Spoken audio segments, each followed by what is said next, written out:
Queridos, eu quero convidar você a abrir a sua Bíblia no livro de Jonas. Muito bem, diz assim, o capítulo 1. Ora, veio a palavra do Senhor a Jonas, filho de Amitai, dizendo: levanta-te, vai à grande cidade de Nínive e clama contra ela, porque a sua malícia subiu até mim. Olha só como Deus é maravilhoso.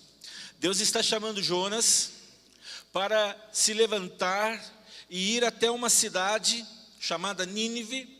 Esta cidade, em um momento da história, ela se tornou inimiga do povo de Israel. Não havia um relacionamento, podemos dizer assim. E Deus agora está olhando para esta cidade, olhando para os moradores, para as pessoas desta cidade. E Deus consegue olhar para essas pessoas e enxergar que os seus corações são maus, perversos, que eles estão distantes da vontade de Deus, e eles estão indo em direção à morte espiritual. Ou seja, eles estão se afastando de Deus, eles estão perdidos, eles precisam reconhecer os seus pecados, porque, amado e querido irmão que me ouve nessa noite, não tem como uma pessoa ser salva por Jesus Cristo, receber a salvação de Jesus, sem antes ela reconhecer a sua condição humana, reconhecer que ela é um pecador, ela é uma pessoa pecadora, precisa se arrepender dos seus pecados. Eu poderia garantir que existem hoje milhares de igrejas, das mais diversas, dos mais diversos tamanhos, quantidade de pessoas, igrejas grandes, pequenas, megas, mini igrejas, enfim, todo tipo de igreja. E muitas delas estão quase toda semana lotadas nos seus cultos. E eu não tenho medo de afirmar que, se não em todas, mas na maioria delas, muitas pessoas que estão ali, frequentes, membros, participantes, não estão salvos, não estão convertidos, não têm convicção da salvação, não reconhecem o seu estado, não reconhecem a sua condição humana, não reconhecem a sua natureza, estão perdidos nos seus delitos e pecados, e semana após semana conseguem ouvir uma mensagem, uma palavra, seja de quem for, seja qual for, mas muitos continuam iguais, porque ainda não entenderam a importância de olhar para dentro de si e reconhecer a sua condição, reconhecer que é um pecador e que precisa da misericórdia e da graça de Jesus Cristo. Deus conseguiu olhar para esta cidade e ele sentiu algo no seu coração. Ele viu que havia ali centenas de pessoas que estavam marchando para o inferno. Deus sabia que certamente eles estariam perdidos se a mensagem da palavra de Deus não chegasse àquele lugar com poder, com força, para mudar os corações daquelas pessoas. Eu entendo que assim são os olhos de Deus hoje, para nós aqui onde estamos, assim são os olhos de Deus para a cidade aonde nós estamos plantados pelo Senhor, aonde Deus tem colocado você, aonde Deus trouxe você. Quantos que aqui estão nessa noite, moram há muitos anos na cidade de Itu, mas não são ituanos? Ergue a mão, por favor, olhe só. Eu imagino que os que não ergueram a mão sejam ituanos. Talvez você chegou há poucos anos aqui em Itu, Talvez você chegou muito pequeno como eu, com 2 anos de idade, cheguei nesta cidade, não nasci em Itu, embora me considero ituano de coração. Todos sabem que eu nasci em Bento Gonçalves, no Rio Grande do Sul, e meu nome foi registrado na cidade de Ponta Grossa, Paraná, porque Bento Gonçalves não quis registrar o meu nome lá. E ontem, na convenção, eu tive a oportunidade de conhecer os pastores de Ponta Grossa, que sediaram a convenção esse ano, que foi tremendo lá. E eu me apresentei à pastora e ao pastor e disse: pastor, contei minha história, eu não vou entrar em detalhes aqui, contei a minha história para eles. E no final eu disse assim: Bento Gonçalves rejeitou a paz, rejeitou ter ali nos seus livros a paz, mas Ponta Grossa saiu na frente.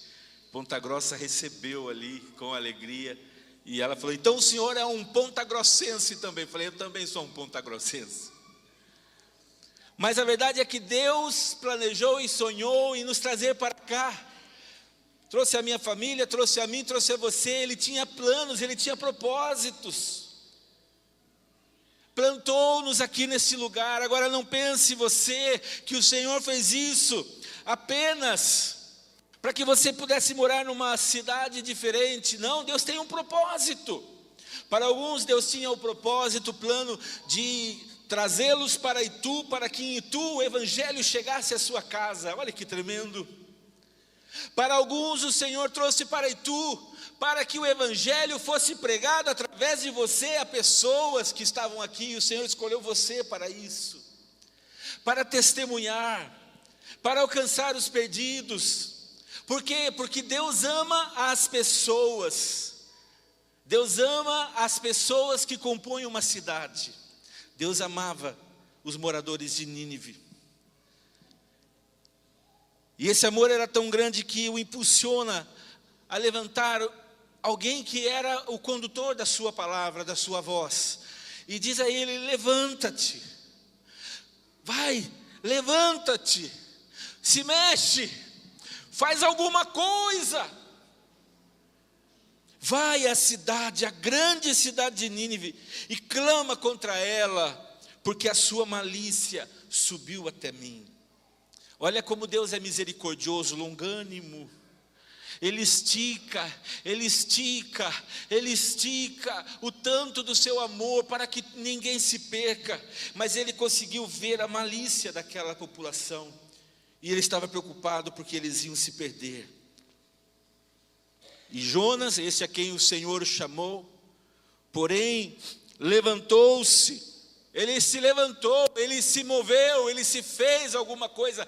Assim como muitos estão se movimentando hoje, nos dias de hoje. Muitos têm se levantado nos dias de hoje.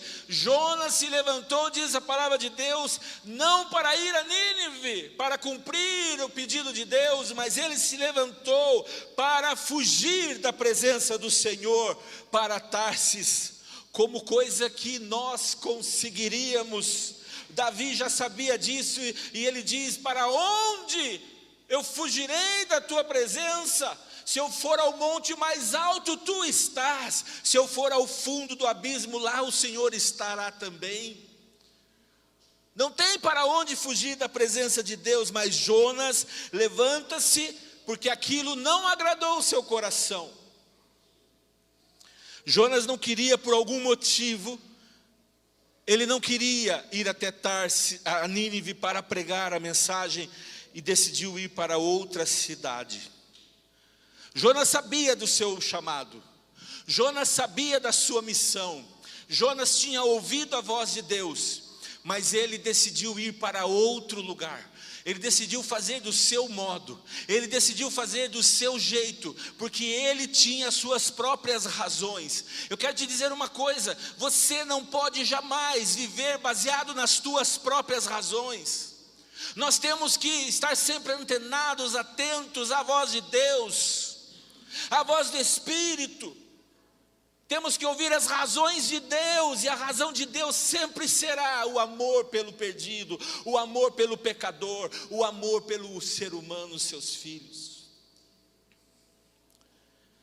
E descendo a Jope, ali havia um porto. Ele achou um navio que ia para a cidade de Tarsis. Pagou, olha aí, o investimento. O investimento. Hoje eu estou muito feliz, Davidson, de ouvir o seu testemunho da Andressa. Por isso que eu pedi que você tivesse essa oportunidade, porque eu sei que essa oportunidade abençoaria a igreja, assim como abençoa a sua vida também, a vida de vocês. E eu sei que Deus tem trabalhado na vida de vocês e vai usar vocês poderosamente. E como é bom nós podermos investir os nossos recursos na obra do Senhor, no reino de Deus. Eu dizia para o Davidson que as maiores experiências que eu tive de desafio, de desafiar a minha fé, eu poderia dizer que as maiores foram na área da oferta. Você precisa levar isso em conta. Os maiores momentos aonde Deus vai provar a nossa fé é no momento em que Ele pede alguma coisa para nós. E aí nós temos que responder a Ele. Muitas, eu poderia perder aqui as contas de quantas vezes foram. Algumas marcaram, claro. Nós tivemos uma situação bem parecida, quando estávamos numa convenção, e ali nós não tínhamos oferta mais, já tínhamos ofertado tudo, porque cada sessão tinha um pedido de oferta, e nós queríamos estar ali ofertando. E aí eu disse para Deus: Senhor, eu não tenho nada para ofertar. E o pregador ou alguém dizia: talvez você não tenha dinheiro, mas você tem alguma coisa que você queira que represente a sua oferta nessa hora. E naquele momento, Deus trouxe na minha imagem, na minha mente, a minha aliança de casamento, a nossa aliança de casamento, o anel. E eu disse: não, isso não vai ser possível, isso vai ser muito desafiador. Primeiro porque eu não posso fazer isso, porque eu tenho uma aliança com a minha esposa, esse anel representa a minha aliança no altar com ela, eu não posso simplesmente tirar do meu dedo e ofertar, Senhor, sem que antes o Senhor fale com ela. E eu olhei para ela e ela olhou para mim, e eu disse: amor, eu senti no meu coração que ela disse: eu senti a mesma coisa, amor. Eu falei: glória a Deus, então vamos.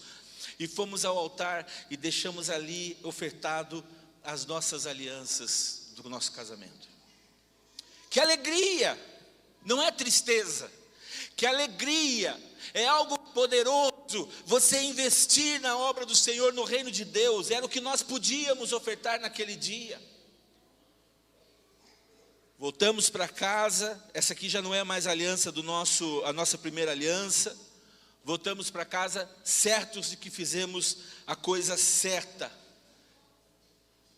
Eu estou contando muito rapidamente, mas a luta é grande no coração, porque nós ainda estamos muito presos às nossas vontades. E Deus quer nos libertar da nossa razão. Jonas estava fazendo isso. Eu imagino que Jonas, ele não mediu esforços para investir os seus recursos nessa viagem para Tarsis. Ele pôs a mão no seu bolso, ele pagou uma passagem, diz a Bíblia, e ele desceu para aquele navio para, sabe, fazer o quê? Não fazer uma viagem marítima, um cruzeiro, não. Ele viajou para fugir da presença de Deus.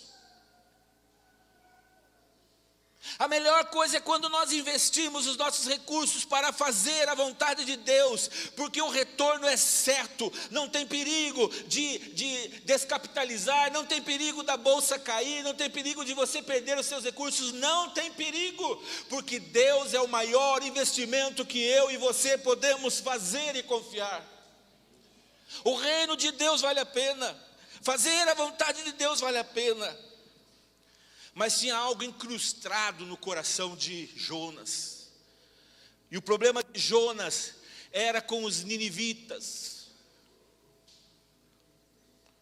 Eu não sei qual é o seu problema. Eu não sei qual é o seu problema, que muitas vezes o impede de ouvir a voz de Deus e cumprir com o chamado de Deus, tão simples, de irmos até os perdidos e anunciarmos a eles: Deus ama você. Deus ama você e Ele entregou o seu melhor pela sua vida. E o que Ele entregou para você é o seu Filho Jesus Cristo, para perdoar os teus pecados e salvar a sua alma. E você precisa se arrepender dos teus pecados e receber a Jesus no seu coração, e tudo vai mudar na sua vida. Glória a Deus. Mas a verdade é que nós muitas vezes ouvimos a voz de Deus, não fazemos o que Ele nos manda fazer, e ainda assim pegamos os nossos recursos e investimos os nossos recursos, não em nós mesmos, mas investimos para fugirmos da presença e da palavra de Deus, da vontade de Deus. Hoje o Senhor está chamando você para repensar sobre isso em sua vida. Hoje Deus está nos chamando para repensar sobre o nosso chamado, sobre a nossa obediência. Hoje Deus está chamando você para repensar sobre a sua fidelidade a Ele.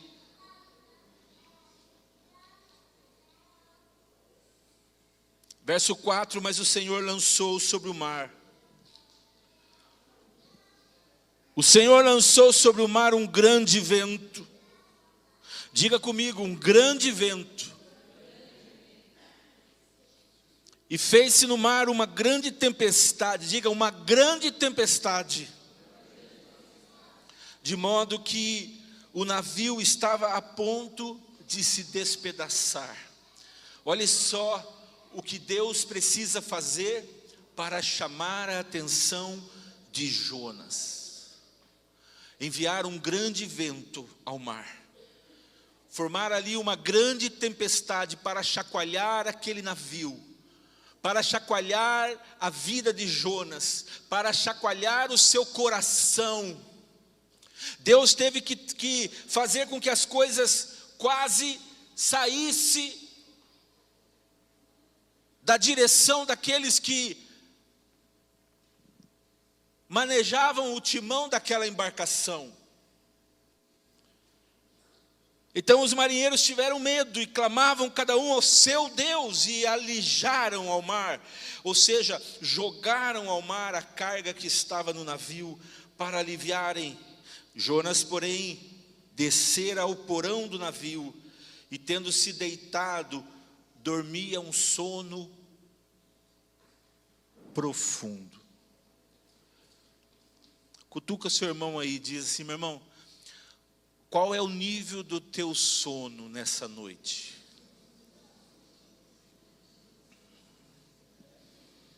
Cutuca o outro agora, diz: e você, qual é o nível do teu sono esta noite?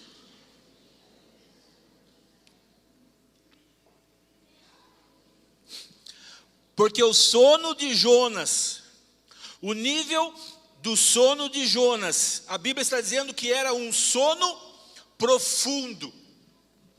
Eu poderia dizer para você que era um sono espiritual. Porque não pode ser. É fora da realidade. Alguém está passando por uma tempestade, alguém está passando por um vento terrível no meio do mar, alto mar. Todos ali trabalhando para manter aquela embarcação e o barco quase ir a pique. E essa pessoa está dormindo um sono profundo. Nem Jesus estava dormindo um sono profundo quando ele esteve naquela tempestade. Mas Jonas estava. E eu vejo aqui um sono espiritual. Eu vejo aqui um sono produzido por espíritos malignos na vida de Jonas. A Bíblia não fala isso, eu acho que foi assim. Porque esta era a condição de Jonas. Enquanto os perdidos de Nínive estavam prestes a se perder eternamente. Você consegue imaginar que existem pessoas à nossa volta que elas vão se perder eternamente, para nunca mais poder estar na presença de Deus, exceto se eu e você formos até elas,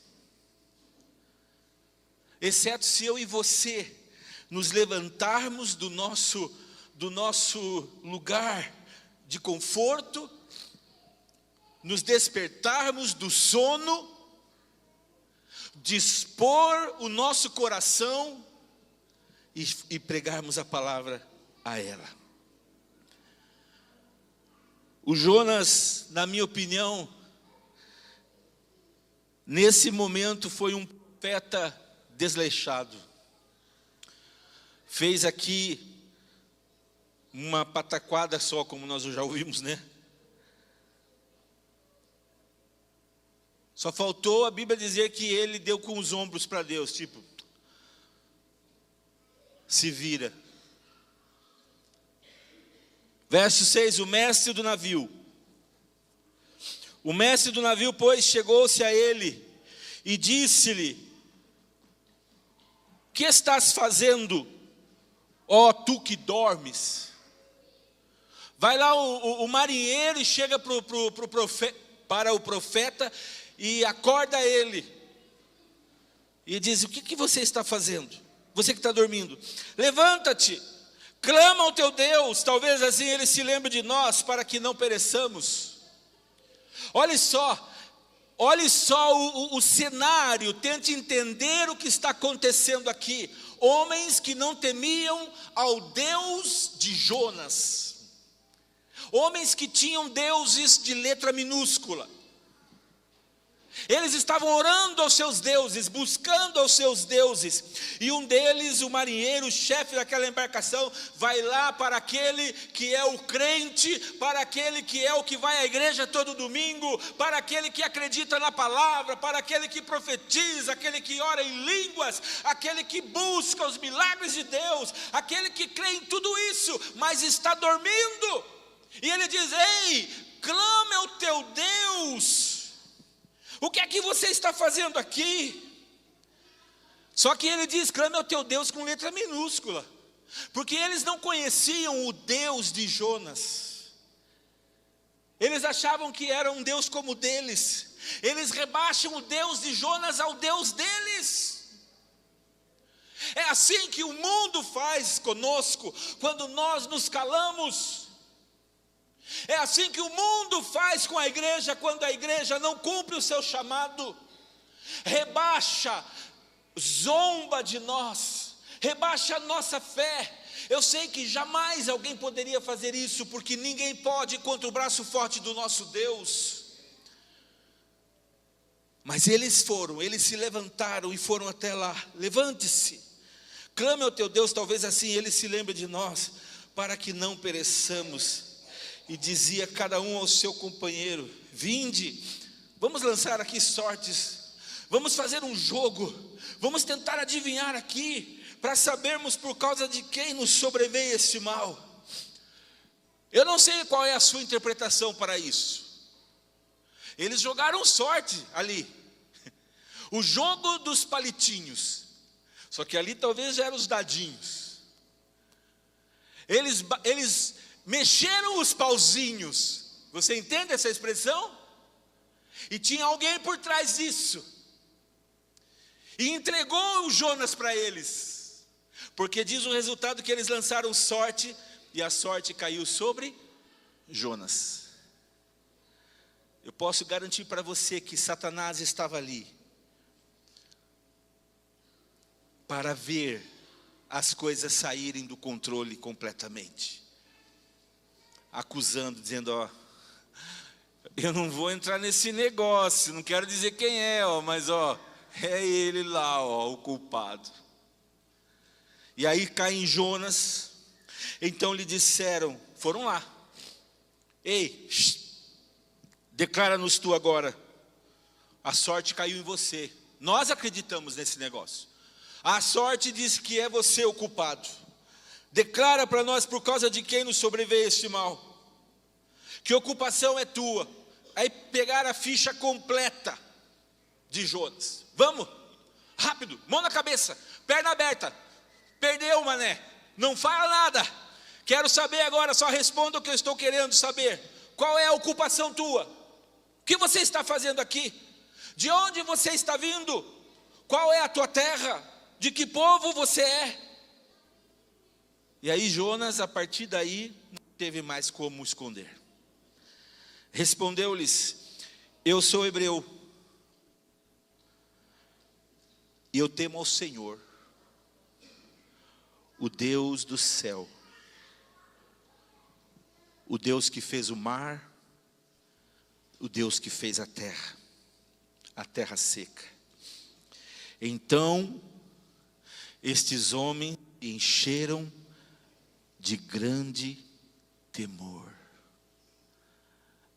Não era mais fácil Jonas ter obedecido a Deus e ter chegado em Nínive e ter dito para os ninivitas exatamente essas palavras: eu sou hebreu e eu temo ao Senhor, o Deus que fez o mar, o Deus do céu e o Deus da terra seca.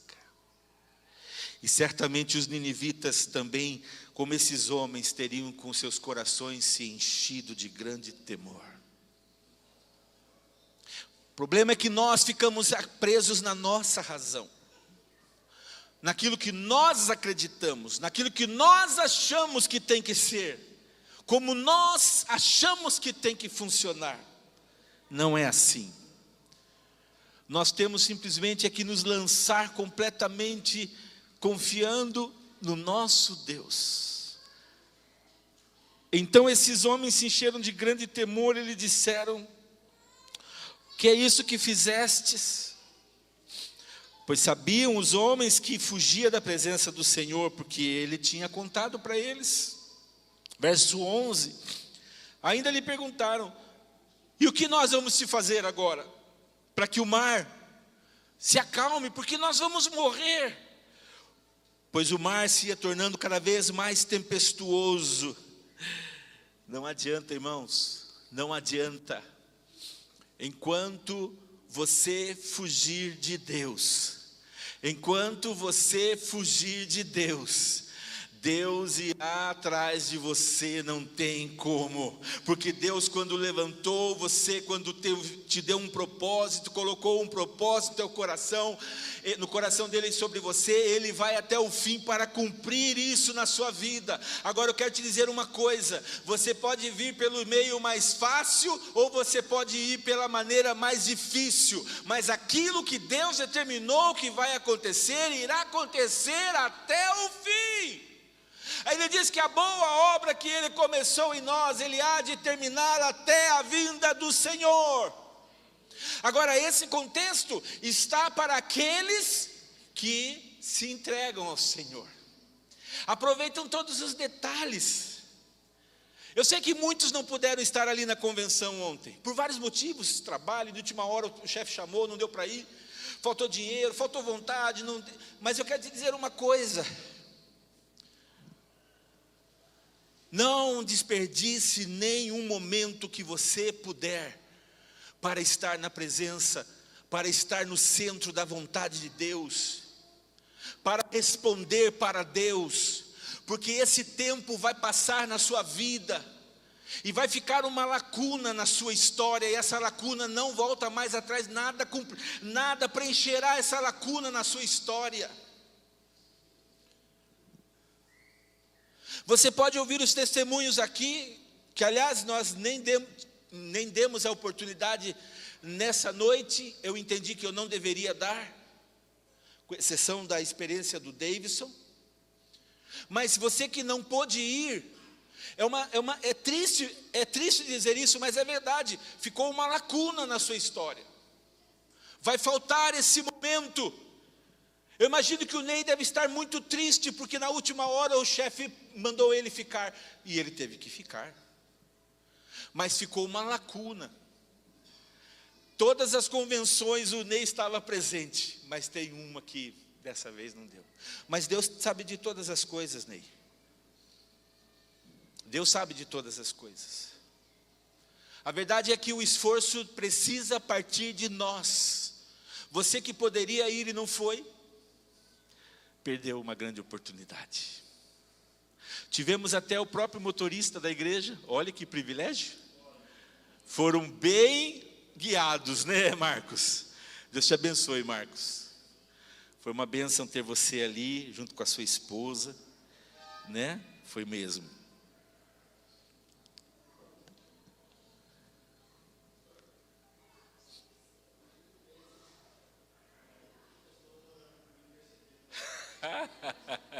Eita, fogo de Deus. Essa, acho que você nunca fez uma viagem assim, hein, Marcos? 43 crentes ali orando, glória a Deus. Verso 12: levantai-me, diz Jonas a eles.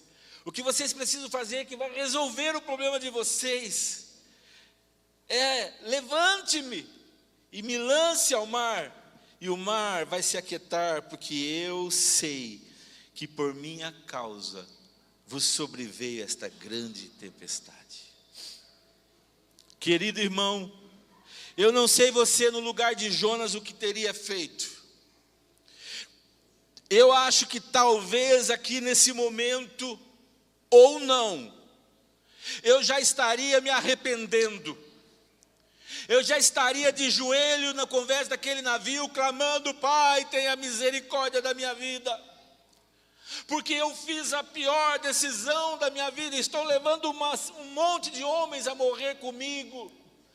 Por favor, Senhor, acalma a tempestade, acalma esse vento. Mas o coração de Jonas estava tão endurecido, cheio de orgulho, nariz empinado. Não é a Bíblia que está dizendo isso, é eu que estou lendo desta maneira, porque ele poderia ter feito isso, mas ele não fez. E ele diz: pode me jogar no mar, e tudo vai se acalmar. Entretanto, verso 13, entretanto os homens se esforçavam com os remos. Não era timão, aqui era o remo. Eu falei timão, mas estavam no remo, no braço, para tornar a alcançar a terra, mas eles não podiam, porquanto o mar se ia embravecendo cada vez mais contra eles. Por isso clamaram ao Senhor. Clamaram a quem? Ao Senhor. E aqui eles estão clamando: aqui, Senhor. Eles estão clamando ao Deus de Jonas. Eles estão clamando ao Senhor dos senhores. E disseram: nós te rogamos, ó Senhor, que não pereçamos por causa da vida desse homem, e que não ponha sobre nós o sangue inocente, porque tu, Senhor, fizeste como te aprouve. Então levantaram Jonas e o lançaram ao mar, e cessou o mar e a sua fúria. Você consegue imaginar esse cenário? Lançaram um homem ao mar, e o mar imediatamente, a tempestade, o vento cessou. Verso 16: temeram, pois, os homens ao Senhor com grande temor, e ofereceram sacrifícios ao Senhor de Jonas, e fizeram votos a esse Senhor. Então o Senhor deparou um grande peixe, há quem diga que foi uma grande baleia. Ele aqui separa um grande peixe para que comesse, para que engolisse, para que tragasse a Jonas. E esteve Jonas 3 dias e 3 noites nas entranhas do peixe.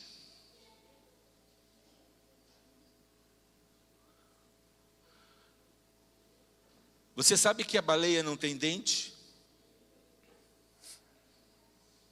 Até isso perdão. Você sabe que um grande peixe, provavelmente uma baleia, não tem dente? Se foi uma baleia, Jonas não foi mastigado. Eu acredito que possa ter sido.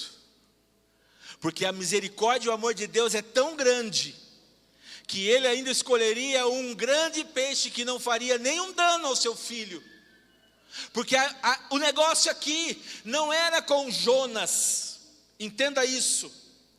Deus não estava castigando Jonas. Ele poderia ter feito. Deus não estava castigando os marinheiros.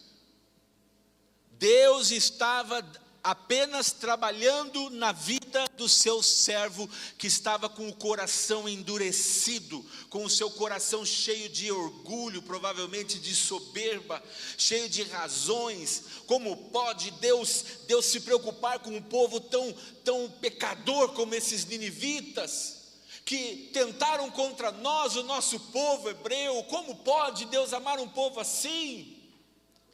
Mais ou menos a história do filho mais velho, irmão do pródigo. Como pode? Gastou tudo com as prostitutas, e agora volta com a maior cara de pau, e o pai, representa Deus, vem e dá uma festa, demonstra o seu amor, a sua misericórdia, a sua graça. Era isso que Jonas estava dizendo para Deus, firmado nas suas razões. Hoje é uma noite para eu e você clamarmos ao Senhor, chorarmos diante dEle, clamando pela sua misericórdia, pelas vezes que nós fizemos igual a Jonas. Pastor, eu nunca fiz assim como Jonas, eu nunca agi assim. Querido irmão, eu lamento em dizer a você, mas todas as vezes que nós sabíamos que tínhamos que fazer e não fizemos, nós agimos igual ou pior que Jonas. E hoje o Senhor está nos chamando para nos relembrar que nós estamos, o relógio está marcando o último tempo. Ele está dizendo para nós, mostrando para nós, que está chegando o grande dia em que o Senhor Jesus vai voltar a este mundo, a esta terra. Ele está dizendo para nós nesta noite que os campos já estão brancos para a colheita. Está tudo pronto, o cenário está pronto. Acredite nisso. Os que forem ser salvos, os que forem receber a salvação, eles dirão sim, mas terá que ter alguém para pregar esta palavra. Os campos estão brancos. Deus está dizendo, já está tudo pronto para a grande e última colheita. Mas rogai ao Pai para que mande mais trabalhadores, mais Jonas, para que tenham pessoas mais dispostas, não a fugir da presença de Deus, mas dispostas a cumprir com o chamado. Hoje é uma noite para nós nos arrependermos diante do Senhor e pedirmos a Ele: Senhor, em nome de Jesus, eu te peço hoje que o Senhor mude o meu coração.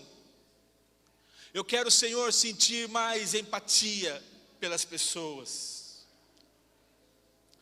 sentir a dor das pessoas. Eu quero sentir, Senhor, misericórdia. Você sabe que a palavra misericórdia, ela significa o coração na miséria da pessoa. Essa é a ideia, na dor da pessoa. Misericórdia, coração na miséria, coração na situação que a pessoa está vivendo. É isso que Deus sente das pessoas. Quando a Bíblia diz que Deus tem misericórdia de mim e de você, Ele está dizendo que Ele coloca o coração dEle na nossa miséria.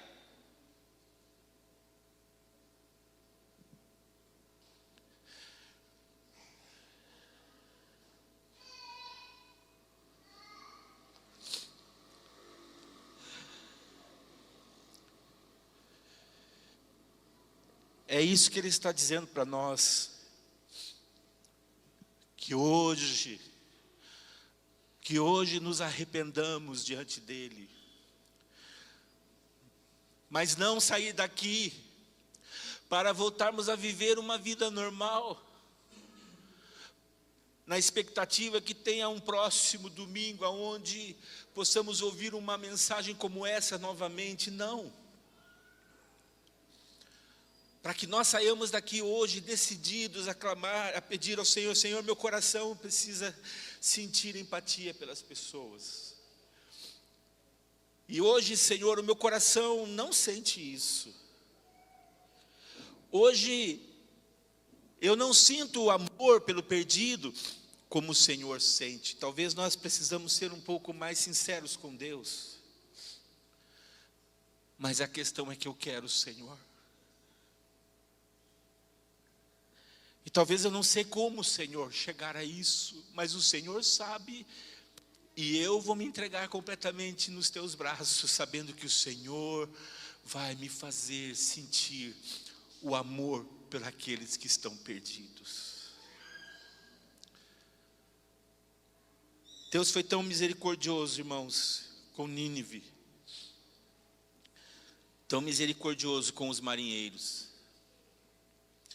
e tão misericordioso com o seu servo, o profeta Jonas, que depois de 3 dias e 3 noites que ele está no ventre daquele peixe, ele ora a Deus. Você pode acompanhar aí no capítulo 2.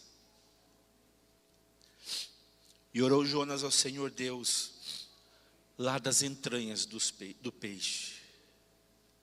Obrigado. E disse: na minha angústia, clamei ao Senhor, e Ele me respondeu.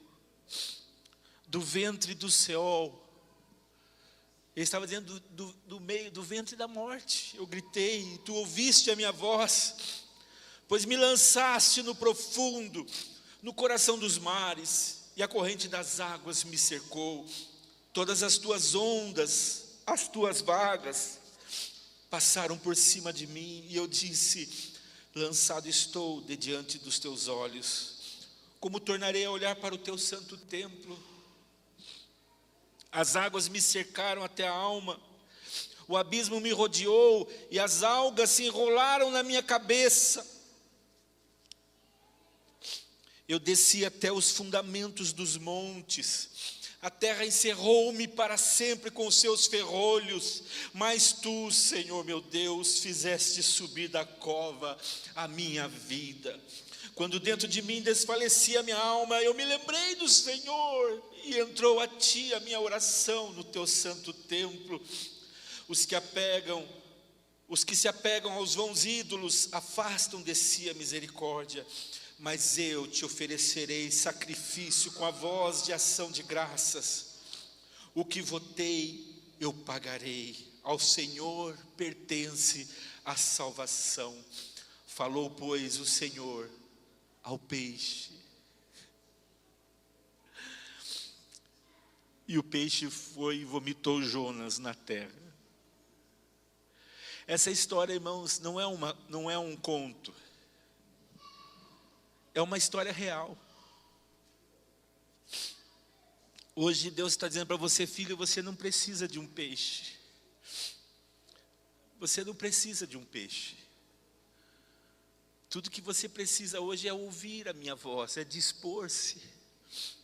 Quantos aqui podem se dispor, pode fazer muito mais do que tem feito? Quantos aqui nessa noite ainda não se despertaram? Deus quer que você dê muito mais do que você tem dado a Ele. Eu não estou falando de dinheiro, estou falando da sua vida. Quantos aqui podem fazer muito mais para Deus do que simplesmente vir ao culto, assistir um culto? Quantos aqui podem oferecer a sua juventude ao Senhor?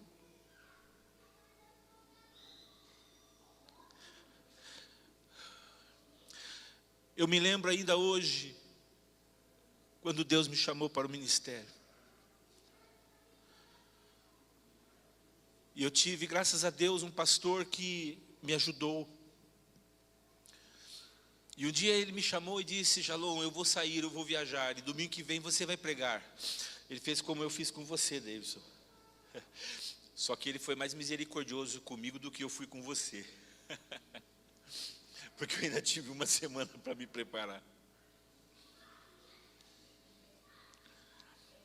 E ele disse: você vai vir aqui na minha casa, nós vamos sentar juntos, nós vamos preparar uma mensagem. E eu disse: amém, pastor. E ele disse: pensa em algum texto da Bíblia, alguma história, alguma situação que Deus fala muito com você, e essa mensagem aqui você vai pregar.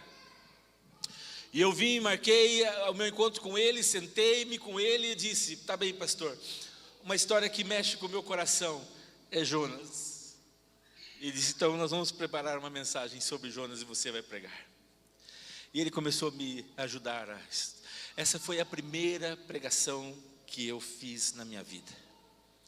Preguei sobre Jonas. E essa mensagem, esse texto, essa história nunca mais saiu do meu coração. E hoje estou aqui pregando essa mesma mensagem, me lembrando desse dia. Porque era muito mais do que pregar uma mensagem, mas era uma resposta ao chamado de Deus para mim. Que dali a alguns meses eu estaria tomando a decisão, junto com a minha esposa, de irmos estudar. Não passou um ano depois disso, já estávamos indo para o seminário. Talvez um pouco mais. Mas o detalhe é que nessa noite Deus está usando esta palavra para dizer a você: filho, dispõe-te. Vai fazer o que eu tenho pedido, o que eu tenho chamado, porque eu me importo com os pecadores. Eu me importo com aqueles que não fizeram bem para você. É o que Deus estava dizendo para Jonas. Não importa se as pessoas, porque se nós pararmos para pensar pelo prisma de Jesus, as pessoas cuspiram em Jesus, e Ele as amou. As pessoas batiam no peito e zombavam de Jesus: crucifique-o. E Ele foi crucificado por amor a elas. Bateram no rosto de Jesus. E Ele deu a outra face. Foi isso que Ele nos ensinou. E Deus está ensinando isso a Jonas. E Deus está ensinando a você. Talvez, querido irmão, que me ouve nessa noite, centenas de pessoas poderão dizer a sua mensagem: não, eu não quero o teu Deus. Eu não quero ir na tua igreja. Eu não quero ir na tua igreja para que o teu pastor ore por mim, como a irmã Laodiceia falou para mim. Eu não quero ir na tua igreja, porque não crê ainda, não acredita. Muitos vão dizer não, mas isso não pode nos impedir de continuar fazendo, de continuar pregando, de continuar levando o evangelho às pessoas, de continuar me esforçando para levar pessoas à minha célula. Querido irmão, a célula não é uma reunião, um hall, onde você reúne pessoas para você estar ali gostoso com as pessoas, com comunhão. Não, nós temos um propósito muito maior do que isso. A célula é um ambiente, é uma oportunidade para salvar vidas, para restaurar os pecadores que outrora poderiam dizer: não, na igreja eu não vou, mas na sua casa eu vou. É uma estratégia de Deus, é uma rede de amor aonde Deus lança para que os perdidos sejam alcançados. Não desista da sua célula, ore mais por ela, faça a sua parte, convide pessoas, leve pessoas à sua célula.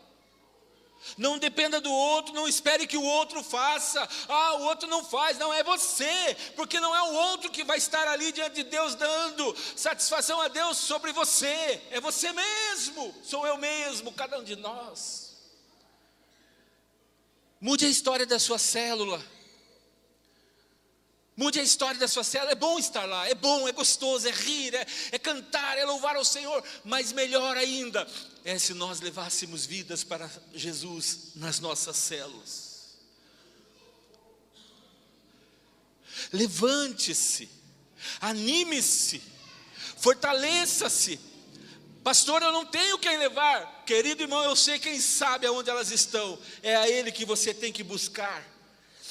Pai, em nome de Jesus, enche o meu coração de amor, Senhor. Pai, em nome de Jesus, me coloca, Senhor, na vida de pessoas, porque eu quero que elas conheçam a Jesus. Eu quero levá-las para o Senhor, para que elas não se percam, meu Senhor. E Ele vai fazer isso em nome de Jesus. Eu creio.